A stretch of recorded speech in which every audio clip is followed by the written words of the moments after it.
whole truth, and nothing but the truth, so help you God. Please be seated and give us your opening statement.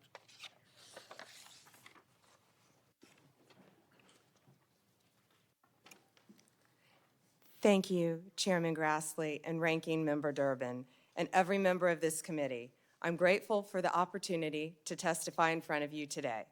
First, please join me in remembering, as you said, Chairman Grassley, all the Jewish people who lost their lives in the October 7th attacks 2 years ago today.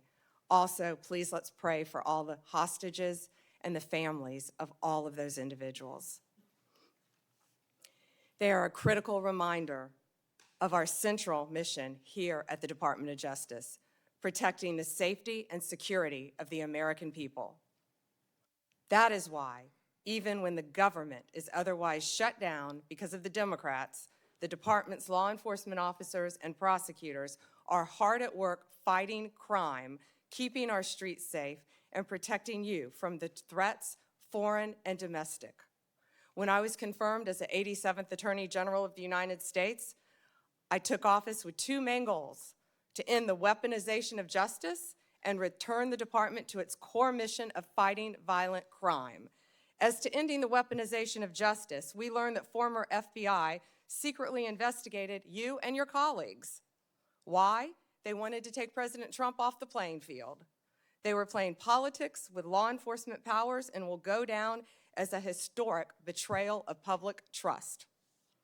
This is the kind of conduct that shatters the American people's faith in our law enforcement system. We will work to earn that back every single day. We are returning to our core mission of fighting real crime. While there is more work to do, I believe in 8 short months, we have made tremendous progress towards those ends. Our federal surges in Washington, D.C. and Memphis are a perfect example of how the Department of Justice should operate.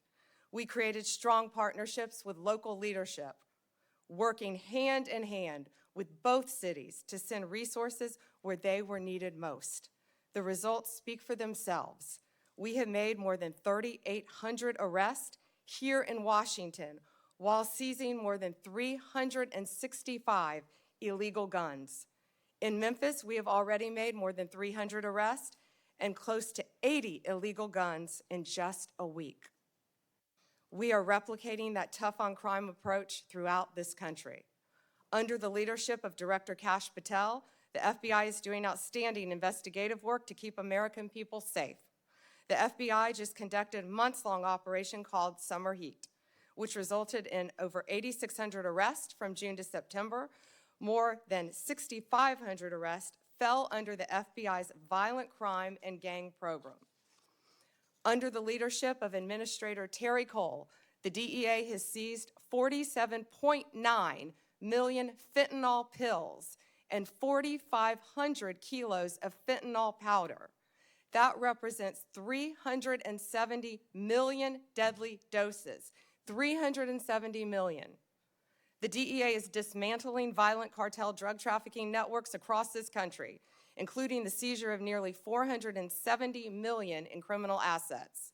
Under the leadership of Gadi Seralta, our U.S. Marshals have been the tip of the spear on federal surges and protecting judges and elected officials. Our Marshals have arrested more than 51,000 fugitives nationwide since January 20th. Under the leadership of Acting Director Dan Driscoll, ATF has taken more than 23,000 illegal guns off our streets. 3,400 of those guns have been linked to trafficking between the U.S. and Mexico. My attorneys have done incredible work advancing President Trump's agenda and protecting the executive branch from judicial overreach. We've been sued more than 400 times since January 20th. Judges have issued more than 90 temporary restraining orders against us, more than the previous several administrations combined. Despite the unprecedented degree of activism we've seen from the lower courts, we have never ignored a court order. And why would we? We have secured a historic 22 victories at the Supreme Court alone, with more to come. Our civil rights attorneys are fighting discrimination and anti-Semitism.